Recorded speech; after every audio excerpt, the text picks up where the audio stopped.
to go? I'm absolutely ready to roll. All right, so it is my duty to introduce our last but not least speaker today. So I'm very glad to announce Professor J.Kurose. J.Kurose is distinguished professor from University of Massachusetts, but he's also a very frequent visitor to all Links partner on Links itself. We see him very often, and he keenly agreed to come and give a talk in person in this period, which is really appreciated. And he got all the awards you could think of, the IEEE Infocom Award, the SIGCOMM Lifetime Achievement Award, the SIGCOMM Test of Time Award, and the IEEE Computer Society Educational Medal. And we all remember his book, Computer Networking, Top-Down Approach, that is used in many universities, including Sorbonne University. I just noticed that even the Brazilian translation of the book got an amazingly high number of citations. So congratulations also for that. He's an IEEE Fellow, ACM Fellow, and also a member of the National Academy of Engineering. So with all that said, recently in the past few years, Jim spent some time at the NSF. But not just working at the NSF, he was the assistant director and was leading the Directorate of Computer and Information Science and Engineering department. And I guess that from all these years, he got a very different perspective on what is research in computer science. And I hope that today we can learn from his insights. James, the floor is yours. Great. Thank you very much, Sebastian. I want to say hi to everybody. I'm here in person, so I'm wearing a mask. It's the first time I've ever, actually in a year and a half, given a talk that hasn't been by Zoom. And I've never worn a mask giving a talk before, so you can't see me smiling or doing anything like that. So we'll see how it goes. But you know me, give me a chance to come to Paris, and 6 days after the border opens to Europe, to people from the US, I'm very, very happy to be here. So thanks for inviting me and all the arrangements. And it's really wonderful to be back in Paris again. As Sebastian mentioned, this is going to be a different kind of talk. As Daniel mentioned at the beginning of the day, I think I've been affiliated with the Links since it got started and given a bunch of technical talks. And I spent my last 5 years working in Washington, DC, as the leader of the Directorate for Computer and Information Science and Engineering, and a little bit of time in the Office of Science and Technology Policy at the White House. I always like to say I worked under 2 administrations. So I started on the Obama administration and then worked under the one after that. So if you have politics, it doesn't matter because I was in both of those. So what I wanted to do today was, again, give a different kind of a talk. I wanted to sort of share some of the insights that I've had about computer science, where computer science is going. And I thought folks might also be interested, in particular, I think the funding landscape and the nature or maybe the additional nature of the kind of research that I think is going to be funded within the United States is in the process of changing. So I wanted to talk about that. So let me share my screen. Okay, there we go. Okay, so again, I'm really happy to be here, and there's probably a good talk for the end of the day when everybody's tired, so you can just sort of sit back and hopefully enjoy this. So, you know, one of my jobs when I was in Washington was really to, you know, one of your goals is to get as much funding for your community as possible, because so many good things happen. And this is a poster that I had on my wall growing up as a kid. You know, this was like when the Apollo, all that was happening, and picture of the Earth and where we were, our place in the universe. And what I always like to say when I was talking about computer science, sort of nationally, and to folks who are responsible for setting budgets at a high level, was that really computing is at the center of almost any interesting thing. that you can think of. And I think you'll see that coming back again and again during the talk here. So I want to talk about really just two things and maybe just a little bit about education at the end, because I think many of us are in universities and care a lot about that. But I want to talk about sort of trends in computing moving from artifacts to systems to people. Talk quite a bit, this is the most part of the talk, about sort of the national research imperative in computer science. And again, this is going to be primarily in the United States, and then a bit about education. Okay, so here's the really, really big picture, sort of the way I've sort of come to appreciate what's happening in computer science. And I sort of break things into three phases. And obviously things started before 65, but I think in the early part of us being a discipline, we focused a lot on the things that we were building. These are the artifacts of what we're building: operating systems, programming languages, networking, of course, databases, computer architecture, and some of the theoretical foundations. I would say starting in, I don't know, the 1990s perhaps, the notion of systems and applications at scale, not inconsequentially because of the rise of networking, the notion of the internet, information search, the web, social media, data science, large systems, large data. And so we started moving from sort of these standalone artifacts to artifacts. They were still mostly artifacts, things that in English, artifacts means the things that you build, right? They were still, computing systems and networks and databases. They were just bigger, and they were faster, bigger scale. I would say then sometime around 2008 or so, the focus also you could see a focus moving towards the application of computing and people. So information, misinformation, a lot of really interesting work in robotics and prosthetics, smart prosthetics, putting silicon in neural pathways, things like that. The future of work at the human technology frontier, something we started at NSF.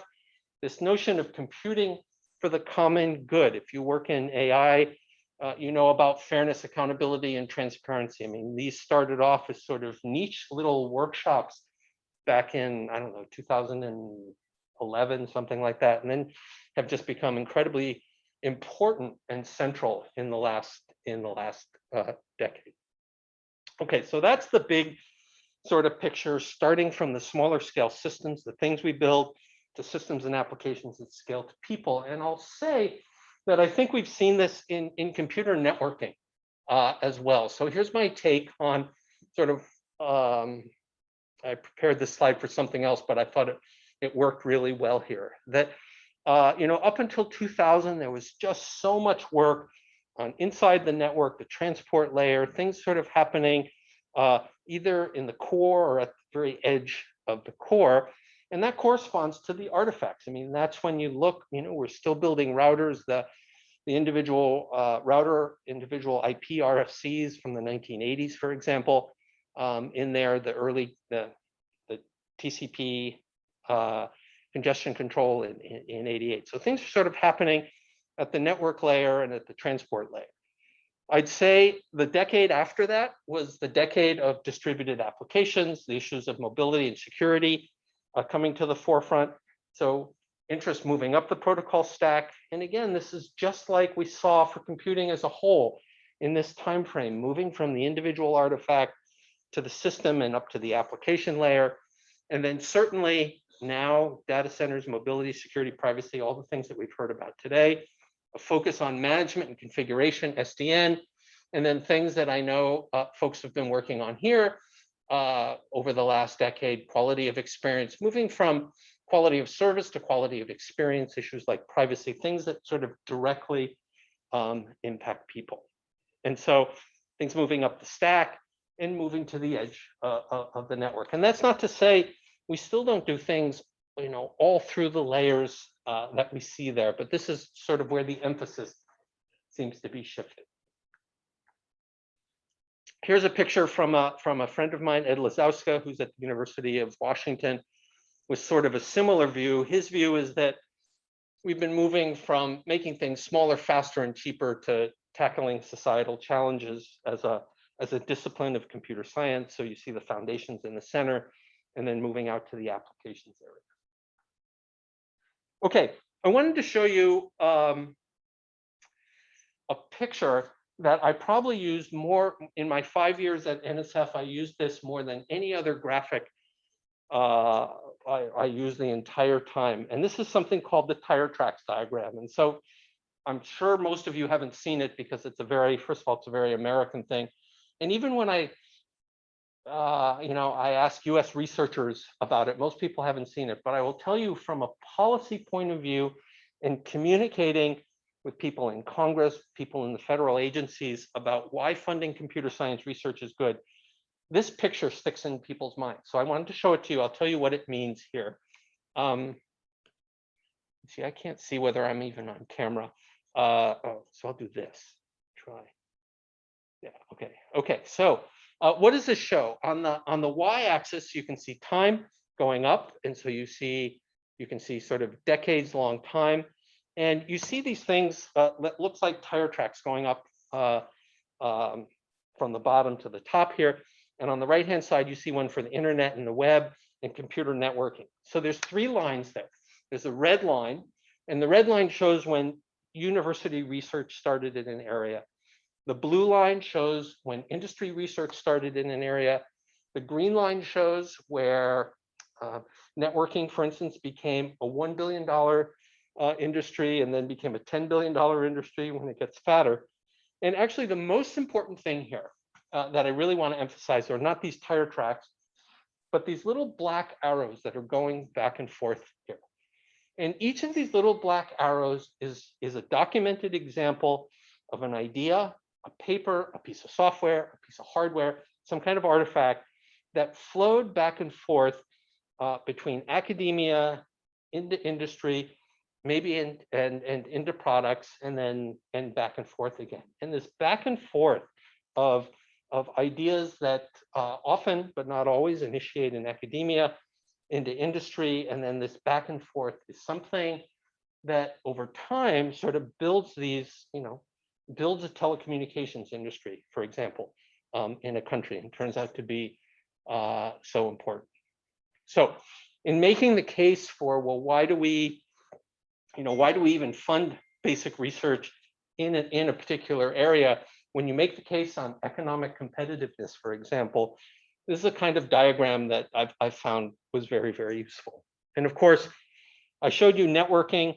This is across many different areas of computer science. And then you see the companies at the top that we all know and either love or hate, or both, depending on the company, I guess. The companies that get spawned out of this research.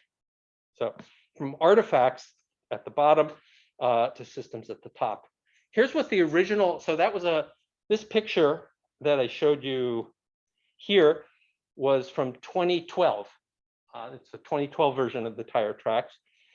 The first version of the tire tracks came out in 1995. These come from the National Academy of Sciences in the United States. And you can see here that, again, these are actually very artifact-driven: graphics, networking, reduced instruction set computing, VLSI, RAID, remember parallel disks, things like that. These are artifacts, but you do see the idea of how these artifacts are starting to be connected together. Here's the most recent tire tracks diagram. I'm not going to go into it.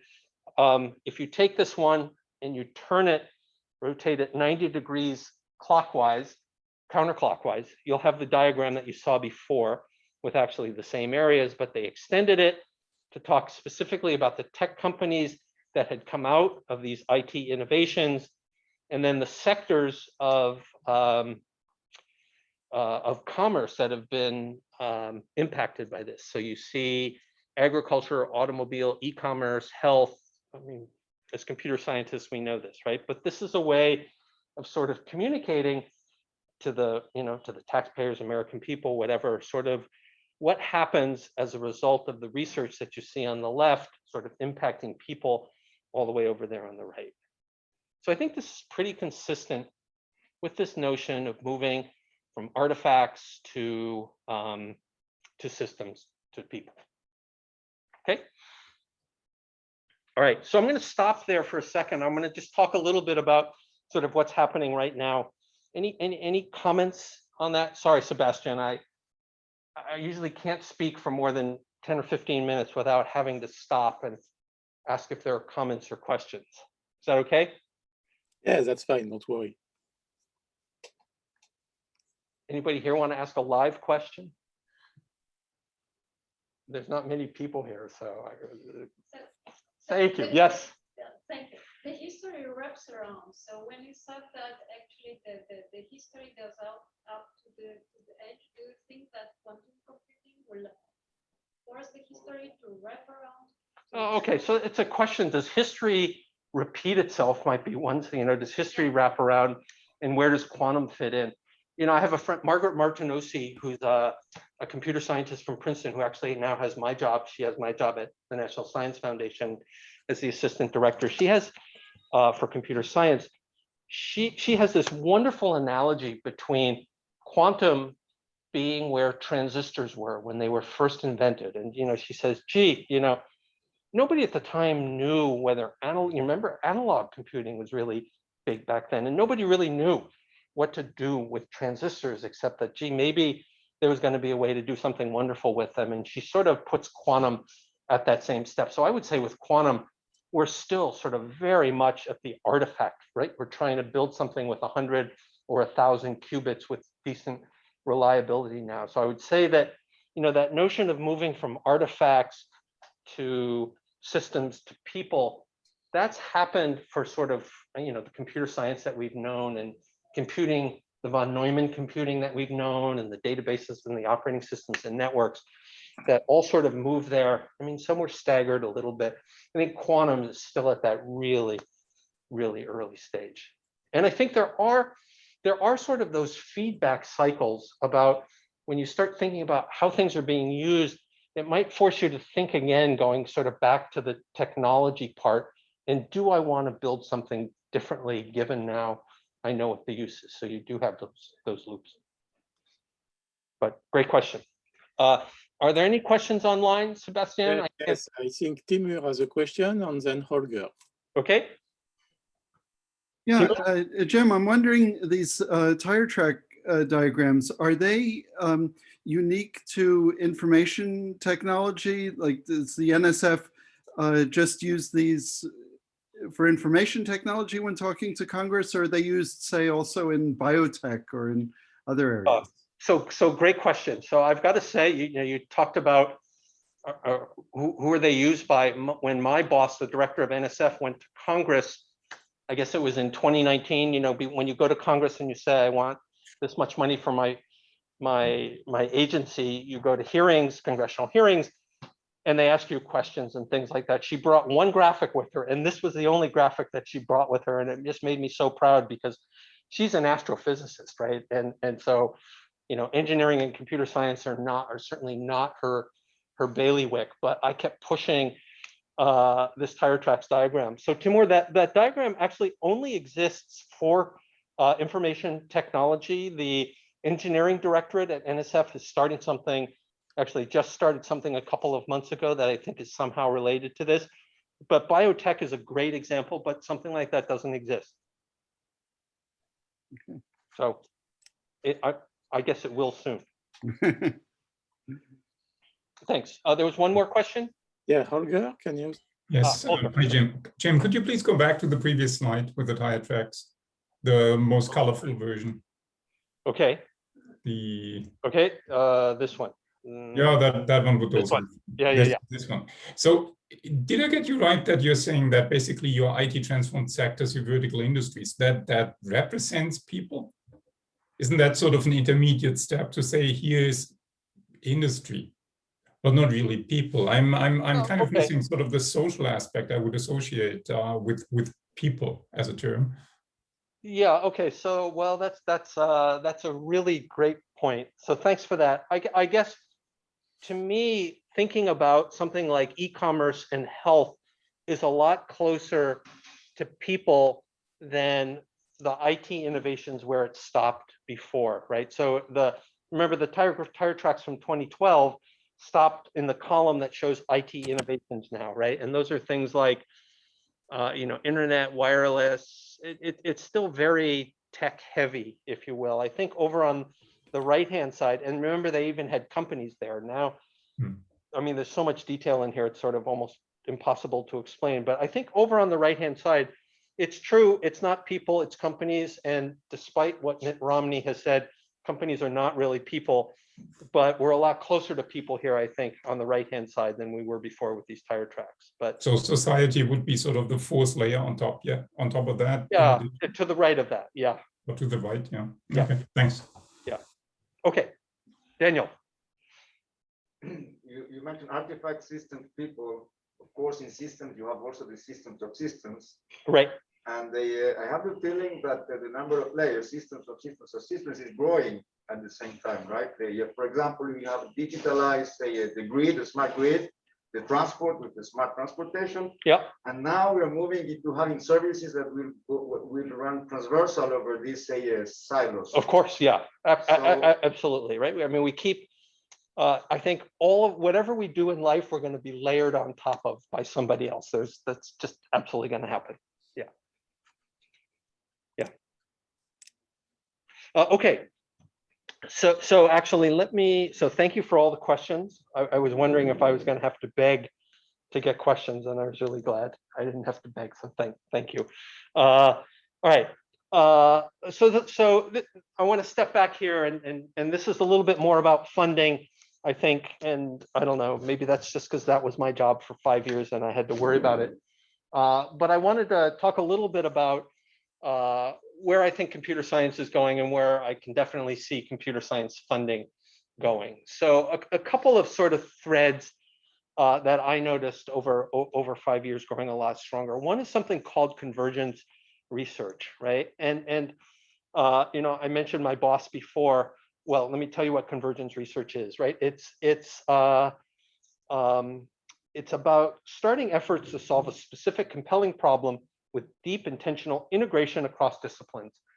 And I kept saying to my boss, again, she was an astrophysicist running NSF, I kept saying, it's interdisciplinary research. We've been doing that for decades. What's new here? And I said it so many times, she told me to stop saying that. I couldn't ask her that question anymore.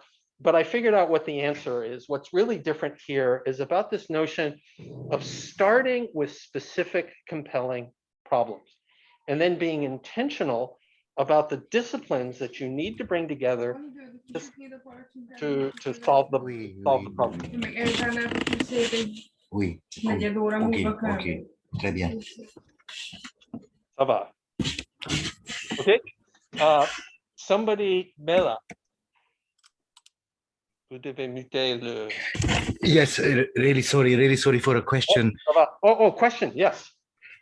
My feeling is that the public sector in the US somehow is completely out today. I mean, the main companies like Google, we call that, I don't know what is the name, Apple, yeah, etc., are much more advanced than the public sector. What is your feeling about? Okay, that's a great question. Could I come back to that in like 7 or 8 slides? Because I do want to talk about this issue of, which I'm starting to get at here, about this issue of solving specific compelling problems. And actually, while I was at NSF, we actually started up a number of joint research projects that were co-funded between NSF and industry, Intel, VMware, Amazon, not Google, but then after I left, some things with Google and actually with some other carriers and things. But I'll come back and talk about that in just a second. Okay, Bella? Thank you very much. Okay. All right. So this notion of convergence research was something that interdisciplinarity, but interdisciplinarity because you need it to solve specific problems.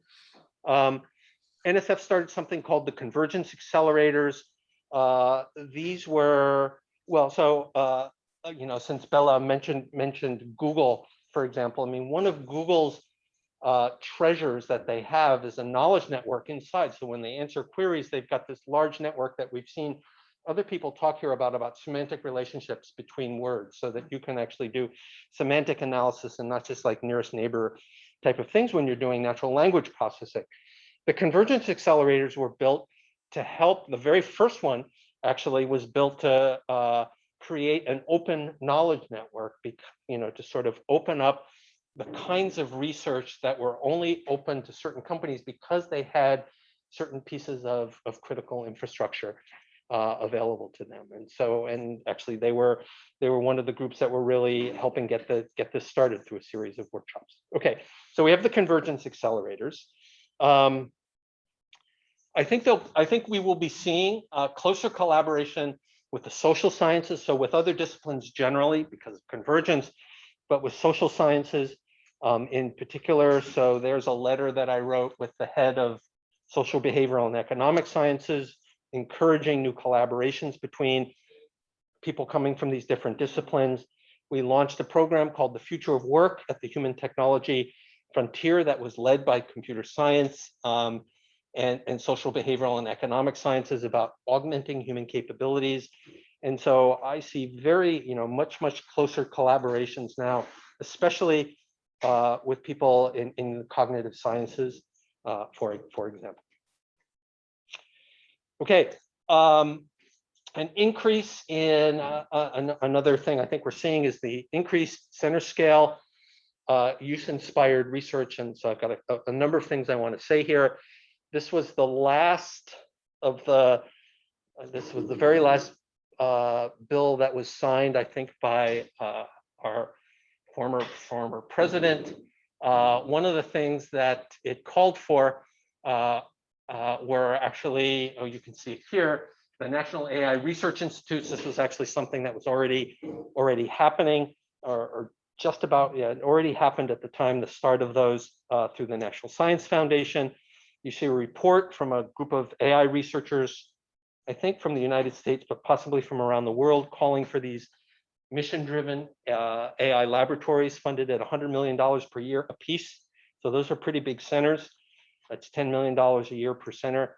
The AI research institutes that were launched in 2019, there's actually a theme 4, one of the different themes is for AI advances in computer and network systems. So some of the work that we've seen here, actually, especially in the area of wireless and applications of machine learning in beamforming, for example. I mean, we saw some work on that earlier today here.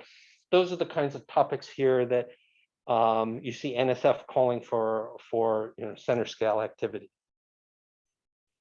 Okay, so I'm going to tell you about 3 things that are currently happening, but haven't quite happened yet, but they're about to happen. So, in the US, we have, like you have, we have a Senate, we have a legislature, and then we have the president who says, this is how much money I want. So you have to get all 3 of those together, and then you get a budget. So I'm going to tell you what the Senate, the Congress, and the president are asking for NSF in this case for next year. So you see here, so this is for, this is the Senate. The Senate's calling for actually the creation of a new directorate. So NSF has computer science, engineering, biology, geosciences, math and physics, and physical sciences. They're calling for a new directorate that they want to call technology and innovation. And so that the budget for that directorate, which would start next year, starting in September, would be $1.8 billion. Now, that's a huge amount of money, right? And you might think that US budgets are big, but NSF's budget's only $8.5 billion for the entire NSF. And so what you see here is, what's that? For even this, this new part of NSF, that's almost a 25% increase over all of NSF's budget in 1 year. I mean, it's a huge amount of money, and about 1/3 of that is supposed to go for these large-scale center activities. And the rest of NSF will also be plussed up by $500 million a year. You see that the total increase rising to $13 billion over 5 years. And so the thing to pay attention to here, well, I'll read it. Strengthening the leadership in critical technologies, enhancing competitiveness. So this is the why, right? Why is Congress saying, we need money to do this? or we're going to allocate money to do this. We want to strengthen the leadership of US in critical technologies, enhancing competitiveness, improving education, and the keywords down here, accelerating the translation and development of scientific advances in key technology focus areas into processes and products. So that's pretty clear what the goal is. If you look at what's the list of the 10 areas, there are 10. So the bill says, the legislation says, here are 10 areas. So you can see them: AI, high performance computing, hardware, quantum. So, I know here in France, there's an emphasis on AI and quantum. So throw in HPC, but also robotics, disaster prevention, communication technology. So that's primarily wireless, actually, when you read down into it. Biotechnology, cybersecurity, advanced energy, and materials. So as a computer scientist, I look at this. This is for the whole country across all of science and engineering. You do see, I put up that universe with computer science at the center as sort of a joke, but when you read that and you look at it through a computer scientist's eyes, you say, well, there's a lot of computing involved there. So that's what's coming out of the Senate side. What's coming out of the House side, again, is the call for a new directorate, this one called Science and Engineering Solutions. It gets $1 billion, so a little bit less, but that's the whole time I was at NSF. For computer science, our budget was $1 billion a year, and it went up either 1 or 2% a year. And now you see these new budgets of going up by $1 billion, which is just a huge amount of money. The increase for NSF wide is even larger than under the Senate bill, so for $3 billion. And again, here's the language from this bill. So this is the bill that the legislature put through to accelerate the translation of foundation NSF supported fundamental research and to advance technologies, support use-inspired research, facilitate communication, commercialization, and the use of federally funded research, and then education. So you see this again, we've seen it in the Senate bill, see it in the House bill, the same thing, same reasons for why we want to do this. And then finally, so the Senate and the House each have their bills, and then the president says, this is what I want. And then the House and Senate will decide, they'll get together and decide what to do. The president asked for a $1.7 billion increase for NSF. So that's what, about a 33% increase in 1 year, 30% increase in 1 year. And why? Well, to expedite technology development in emerging areas that are crucial for US technological leadership, including AI, performance computing, disaster response. You see some of the same thing. For us as networking people, you see advanced communication technologies. Again, that's very strongly wireless oriented.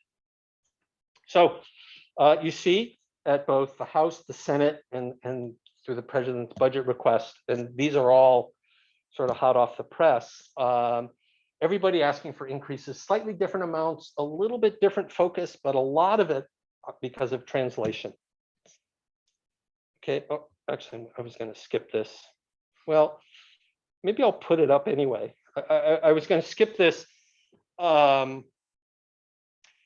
It's a very international crowd here at the links, and something I've really always appreciated. I mean, I've had collaborations with people in lots and lots of different countries. You may know that in the US, there has been, under some administrations, let me say it politically correctly, under some administrations, there's been extra concern about foreign researchers. That's pretty, see how I've learned how to talk like a politician? Here's actually some of the language in the Senate bill about research security. That NSF is going to have to establish a research security and policy office. There's going to be, your PIs cannot participate in foreign talent programs from 4 countries: Russia, North Korea, Iran, and China. And if you participate in other countries, which would include France, in foreign talent recruitment programs, then you have to declare it on special forms and things like that. And if you violate this, we can put you in jail for up to 5 years and fine you, or both. On the House side, they're a lot kindler and gentler. They say that NSF should help awardees in assessing and identifying issues related to the non-disclosure of current and pending research funding. So maybe only to say that this is something that's on both the House and the Senate's and the agency's radar screens here. And in the end, and then I'm going to be done here. You might ask yourself why, right? Why is this happening? And I'll tell you that one of the, it's no surprise. If we look at this graph here on the left, here's time along the x-axis. The y-axis is just amount of funding, and this is for gross domestic expenditures on R&D. So here's the United States up here. Here's EU, which is this next curve, sort of the cyan curve. And this purple curve, of course, is China, right? And it's not quite hockey sticking exponentially, but it's going up faster than either the EU's or the United States's. And so, you know, part of the goal here is really to, in some sense, how do I want to say this? Respond, match to, you know, to put in the kind of investment that the US has put in the past into R&D, because by the time we got to 2000, this was already flattening out, and it was really hockey sticking in the 60s, 70s, and 80s. Okay. So just a comment on, I wanted to put this up just in case people haven't sort of seen this diagram before. I've always found it sort of pretty useful. There was this book by Donald Stokes that came out, I don't know, 15 years ago, that tries to divide up research into fundamental research and applied research. And then when you're doing your research, do you think about how it's going to be used? So curiosity driven or use inspired. And you could put people in categories. So there's Niels Bohr and Madame Curie. Down here in this quadrant, use inspired and applied, these are really inventors like, you know, Thomas Edison or George Washington Carver. And this is the you know, this is the wonderful quadrant where Louis Pasteur lived. So did the, you know, basic research, some of them, well, pasteurization, immunization, and, you know, so much of his research actually, he sort of had an idea of exactly how it was going to be used. And so this notion of use-inspired research, together with this pure and basic research, that's sort of when NSF says and actually does. And one way to think about this, okay, so we've got the pure research, not really use-inspired, but it's returned lots of wonderful things. We didn't quite know how when we were doing it. And then there's the use-inspired research. And if you look at this sort of on this axis here about how we translate this into practice, you'll see, I'm really proud of that animation, by the way. You know, that for the curiosity-driven research, the time it takes to get things like 3D printing, some of the, you know, the technology that went into the iPhone, people were working on that decades ago. Think about deep learning and the early perceptrons. Somebody cited perceptrons earlier, right? That's 1950s work, reinforcement learning, the late 1970s, early 1980s. I mean, that was sort of people extending MDPs at the time and not really knowing how it was going to find application. And then, you know, some of the use-inspired research, and I picked two companies. So we mentioned Google before, and Akamai. I mean, both of those came out of NSF grants, both Google and Akamai as a CDN. Okay, so I did want to say, since the question came up before about, you know, relationships between what industry is doing, and then I should get ready to stop, what industry is doing and what the NSF and the public sector is doing. So one of the things when I went to NSF, I was really excited to start working on was to create more industry and academic collaborations. And this was not, it's a little bit different than in the EU. It doesn't mean that money actually goes into companies. It's actually funding comes from companies, right? And so in these programs that I mentioned to here, we did 5 joint grants with Intel, where NSF puts in $10 million, Intel puts in $10 million, and we launched a research program that funds academics using that combined pot to look at AI at the wireless edge, or security in the case of cyber physical systems, for example. So 5 joint solicitations with Intel. This is Systems Semiconductor Research Corporation. Those are more architecture, VMware, Amazon, Partnership for AI, and the AI Institute. So the industries are stepping up. They're beginning to step up even more. There's a more recent networking joint solicitation that involves, you see, Nokia, Qualcomm, Ericsson.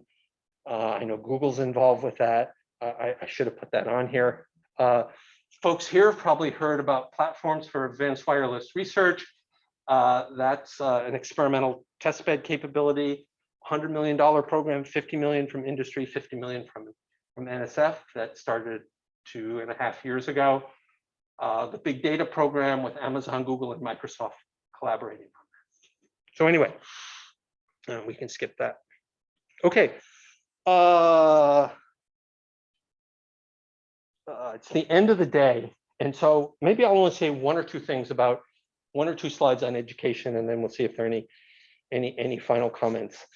When I show this, people who are in computer science departments always really like this. So when I visit a department and give a talk, and you see what this is showing is in the United States, where are the jobs if you're in STEM, what STEM areas are going to have the percentage of jobs that are going to be open in the 2018 to the 2028 timeframe here. And so you can see that 65% of those are in computing, 21%, 22% are in engineering, not counting computer engineering, because I think that's in with computing. You see math, you see the natural and physical sciences there in green. So, I think what we do for our students is incredibly important nationally. And I imagine France is not very different from the United States here. I've never seen a chart like this for another country, but I imagine it's going to be pretty similar. What we're seeing in the United States, and actually I'd be interested to know if this happens here, is we have our traditional computer science degrees that look a lot like what I know you folks teach here at the undergraduate level. But now there are new kinds of programs that are sometimes called CS plus X, sometimes called informatics, other things. And what this is think of it as it's part computing and it's part applications of computing in a certain area. So agriculture, for instance. So Kumar, I don't know if he's still online, the University of Illinois, where he was, is really one of the leaders in that in terms of CS plus X. They've got about a dozen instances of X where you can now get a degree in computer science plus agriculture or history or lots of different areas. Okay, last thing I'm going to say, and then maybe I'll even only show one side of this, is something that we worry about in the United States a lot, and I was really proud of, is we started a program called Computer Science for All. This was under the towards the end of the Obama administration, and funded it at $120 million over 5 years. And the idea was to open up and to diversify the pipeline of students coming into computer science programs, right? I don't know the extent to which this is an issue in France, for example, or throughout the EU, but the idea was at the high school level, so 14 to 18-year-olds, to give them a rigorous and engaging computer science education, actually K through 12. So SAM all the way up to when they're done with high school.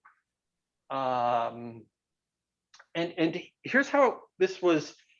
Sometimes people do things and it's just brilliant how they do it, right? Because in the larger scheme of things, you want to increase computer science education. You don't have a lot of money, right? I mean, when you think about the size of a country like the United States, changing something in education for $100 million it's like trying to push a rock with a needle or something like that. So sort of the brilliant stroke of genius here is we have a national exam that's called the AP Advanced Placement Exam. It's optional, so students don't have to take it, but it's offered by something called the College Board. And we've always had a computer science exam on programming, basically problem solving. So we started a second one called Computer Science Principles. And this was actually, it started by a woman named Jan Cuny back 2010, but really sort of came to fruition and started in 2017.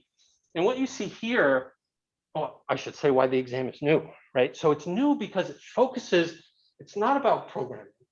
It's about computational thinking. It's about data literacy. It's about how the internet works, how computers work. It's about how to solve problems using computing in some way. And so in many ways, you might say it's different. Whether it's more creative, I don't know. But it's very different, and it tends to attract a much more diverse set of students than programming does. So now there's 2 AP exams. And what you see here is the number of women in this one taking the computer science AP exam as a function of time. So here in the middle is 2013. Here at the right-hand side is 2019. On the right-hand graph here, same x-axis, 2013 in the middle, 2019. You see the total number of underrepresented groups. And where this really starts to take off is in 2017, the first year that this exam was instituted. So, you know, I don't know, something to be really proud of, right? When you do something as an administrator and then you see good things coming out of it, you can't help but be proud. Okay, so I'm going to stop there. There was a little bit more to say here, but not important. I should just stop and say thank you. Thank you again for inviting me to the links. And the discussions today were just great. So looking forward to tomorrow. Thank you.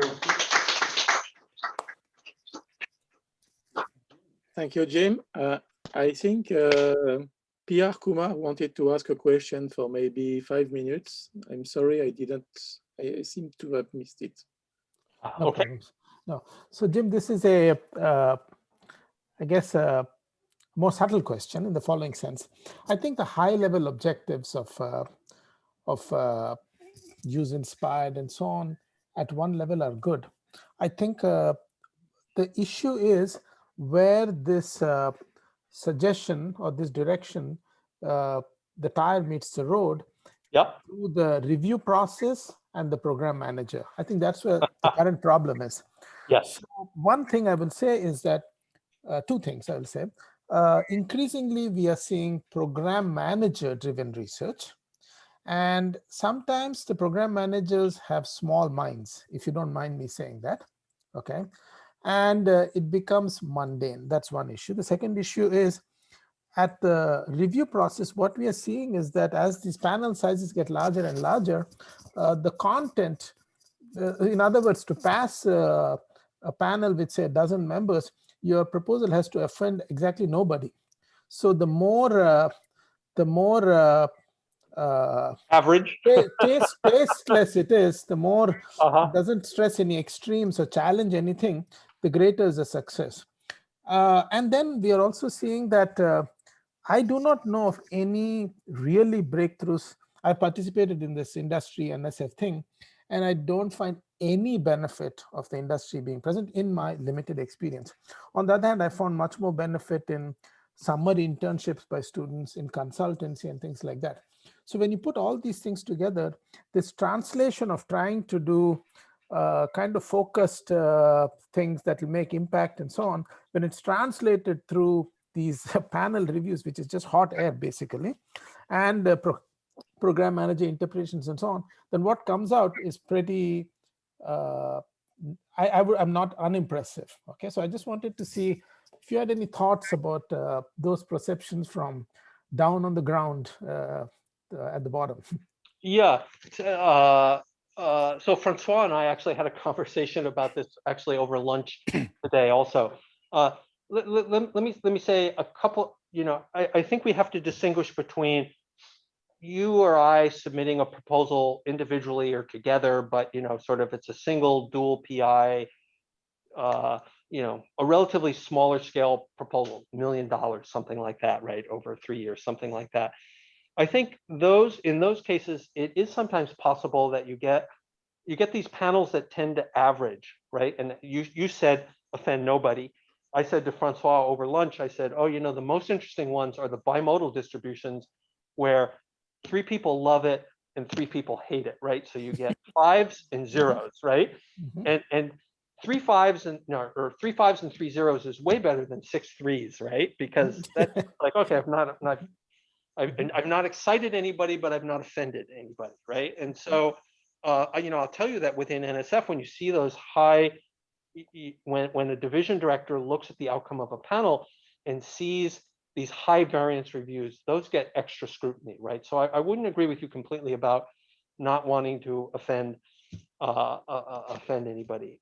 I'll say that at the center scale, I think review process is a little bit different, right? Because there, people are looking for bigger problems, something that's got more legs on it. And you know, my own experience in those, I mean, you know this, right? I was a PI on an NSF Engineering Research Center for a while. You know, I think those are very different, and those, I think it's a pretty high bar, and I wouldn't say, I wouldn't agree with your comments about not offending anybody, and because, I mean, you've got to be bold and you've got to do something with legs there. So. Thank you. Okay. Okay. One small comment. One small comment. I very much second the view, the specific point mentioned by Pierre Kumar on the very big difference between NSF and funding agencies in Europe, right? So I think NSF funds academia and fundamental research and applied research, but academia. It's nobody, very few people are aware of that, but that's a huge difference in which many people see the difference of strength of research and industry in the US. So it seems that it is better to go this way, namely to fund research in academia and to trigger strong interaction between academia and industry, rather than what is done in Europe to fund jointly academia and industry, which very often leads to a very secondary role of research, and out of which very few benefit, including industry in the end. So I very much hope that the NSF funding will go on, as Kumar mentioned, go the way of funding academia. And I wish Europe one day and France will do the same. Right. So as NSF does. Yeah, I just want to. I do want to stress. I mean, the purpose is to fund basic research, and academia is where that happens, right? I'll also say that, you know, in the U.S., NSF funds 87% of the basic research that goes on in universities in computer science, and so that is really important. So Kumar, I think you can rest easy that you know, it's not going to be the model that that Francois was talking about, if that was your concern. Anyway, I'd be happy to chat with you about that offline too. Thank you. Patrick, please go ahead and ask your question. Yes, so thanks for the talk and for introducing these tire tracks diagram. Actually, I was looking at them, and then I see there is one where you have subfields even of computer science influencing each other, you know, through, so if I go one step further, I would project that onto a graph and try to look for, you know, which are the more central part of the graph versus the more peripheral. Don't you think that at the end of the day, I mean, it will place probably computer science at the core of all disciplines if that extends to other fields, that people would like, you know, may want to read more into it than what they're supposed to show? Yeah, that's an interesting idea, trying to do that projection and then that sort of larger term impact. I haven't seen anybody do it, and I'm not quite sure where the data, I actually think that putting together this tire tracks diagram already is a huge amount of work and sort of represents a lot of manual labor. I'm not quite sure how to automate something like you're talking about at scale, but you know, people have tried that obviously with citations and things like that, but I don't think that really measures it. It's not getting at the right thing, right? Mm-hmm. Okay. Marco, you still have a question? Yes, I do. Before I ask my question, let me just say that I totally agree with what was said before by Francois and about the difference between NSF and the European Commission. Now, coming to Jim's talk, first of all, thanks very much, Jim. Extremely interesting, and you, as usual, and a lot of stuff. I would like to ask your opinion on the collaborative research, or actually you called it differently. What is the trendy name now for multidisciplinary? Convergence, yeah. It's Convergence. more than multidisciplinary. Yeah, sure. Say that 3 or 4 times, and then I'm going to have to tell you, you can't ask that question anymore, Marco. No, I got the difference. I'm just too old to remember names. Now, you put a lot of emphasis on convergence. And of course, like everybody, you put a lot of emphasis on AI, machine learning, and so on. Now, machine learning, we are witnessing a big hype for something that only, well, probably not even the true expert entirely understand. Right. So we are playing with something that, yes, works. It works provided we are lucky enough to use input data for training that cover the cases for which we are asking, we are looking for answers. If we are unlucky and we are looking for answers for those cases which are not covered by the training data, then boy, we are in trouble. And now you want to have this convergence where you are giving these things in the hands of people who have enormous expectations and have no clue of what they are doing. So yes, beautiful convergence and so on. Isn't there a little risk of trouble ahead? Because you are giving a complex machine that we still don't understand. Not even the people who invented the machine completely understand it. And you are giving this Formula One in the hands of people who don't even have a driving license. So I couldn't agree with you more on, I think, everything you said, Marco. First of all, let me say that I think when we talk about convergence research, it doesn't necessarily mean AI, right? It means No, I know. Okay, but the question you bring up about, you know, you said So if we're lucky, and you cannot take out of the picture. Right, but you said if we're lucky enough to have data. Oh, I want to spend the rest of my time talking about AI. You said if we're lucky enough to have data, you know, and sometimes that can be unlucky, right? Because you have data, but it's for this particular group, right? And you get certain results. You train your model a certain way, and then you apply it somewhere else for a for a very different group that's not consistent with the data that you trained it on, and you get horrible outcomes, right? And so, I mean, this gets to this very important question about the responsible use of AI, gets to the issues of explainability. You know, that's something that you know, we're seeing now already in the United States, sort of legislation, for instance, about facial recognition, right? Just because it's a technology, again, it's, you know, so it's based on machine learning, and who knows what, you know, it has been used, documented cases where machine learning has been used for cases where it wasn't meant to be used, and it has outcomes that impact people's lives. So there's a word in English called recidivism. If you're out of jail, so you serve time in jail, what's the probability that you're going to go back, right? So there's a very famous, if you were to search on recidivism, and I forgot the name of the organization, I'll remember it in a second, that did this piece on it.